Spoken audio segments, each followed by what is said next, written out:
for your chain swinging, clang clang, and it costs a lot. Bitch, I'm always at the guala, yeah, and you are not badass beat. Keep on going till you hit the spot. Whoa, I'm a big bag hunter with the.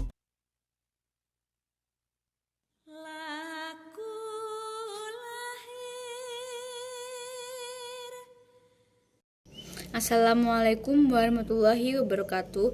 Perkenalkan, saya Rizky Amanda Febristia dengan NIM 225231138 kelas PBS 2D. Di sini saya akan membuat sharing tentang Perjanjian Giyanti dan terpecahnya Jawa. Perjanjian Giyanti adalah perjanjian antara VOC dan Kerajaan Mataram yang ditandatangani pada tanggal 13 Februari 1755.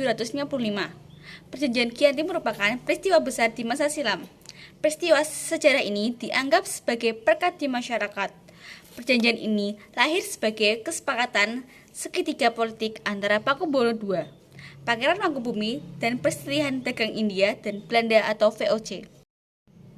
Perjanjian Giyanti dianggap menguntungkan Belanda di tanah Jawa karena Kerajaan Mataram terpecah menjadi Kesultanan Surakarta Hadiningrat dan Kesultanan Ngayogyakarta Hadiningrat.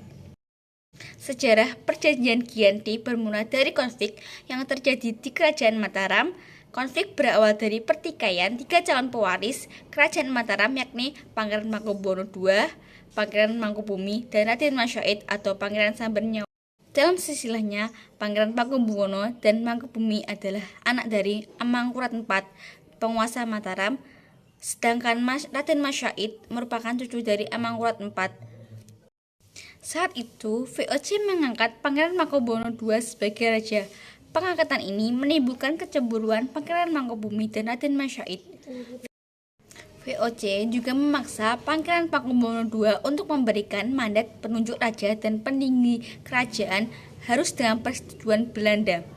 Raden Mas Said dan Pangeran Mangkubumi memberikan perlawanan kepada VOC dan Pakubuwono II sebagai bentuk protes. Serangan itu membuat Pakubuwono II meninggal dunia. Sepeninggalan Pakubuwono II, Pangeran Mangkubumi naik menjadi raja. Namun, VOC tidak mengakui status Pangeran Mangkubumi ini. Situasi semakin memanas saat VOC mengangkat putra Pakubuwono II, Raden Mas Surjadi atau Pakubuwono III, yang masih remaja, sebagai Raja Mataram. Raden Mas Said dan Pangeran Mangkubumi kembali melancarkan situasi. Di sisi lain, VOC juga mengirim utusan ke Pangeran Mangkubumi. VOC membujuk Mangkubumi dengan menjanjikan setengah wilayah kekuasaan Mataram yang dipegang Raden Mas Surjadi. VOC kemudian mengundang kedua orang tersebut untuk merundingkan pembagian kekuasaan. Perundingan terjadi pada 22-23 September 1754. Membahas pembagian wilayah kekuasaan Mataram, gelar yang akan digunakan, kerjasama VOC dengan kesultanan, dan sebagainya.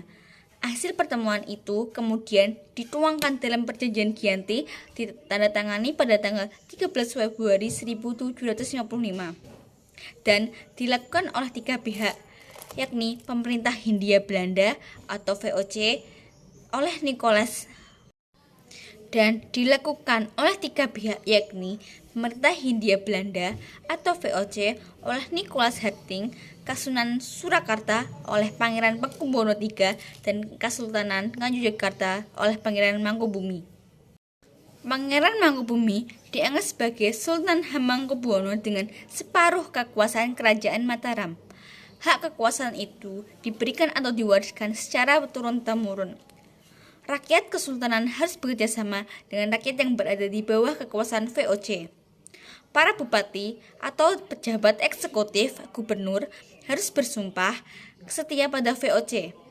Pengangkatan bupati atau pejabat eksekutif harus mendapatkan persetujuan VOC.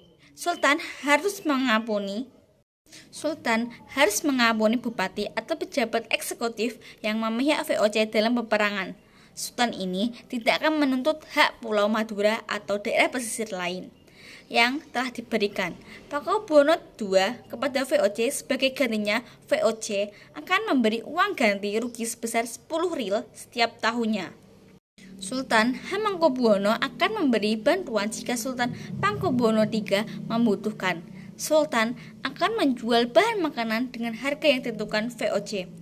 Sultan berjanji menepati segala macam perjanjian yang pernah dibuat antara penguasa Mataram terdahulu dengan VOC. Dampak dari perjanjian Giyanti memecah belah Kerajaan Mataram. Kerajaan Mataram terbagi menjadi dua, yakni Kasultanan Yogyakarta Hadiningrat dan Kasunanan Surakarta Hadiningrat. Mimpi Kerajaan Mataram yang ingin menyatukan seluruh kerajaan di tanah Jawa pun tak terwujud karena penjajah. Sebagai wujud nyata di mana telah berlangsungnya kesepakatan atas perjanjian Giyanti ini, maka dibangunlah monumen perjanjian Giyanti di Karanganyar, Jawa Tengah. Wujud situasi ini berupa batu prasasti dan juga terdapat pohon beringin.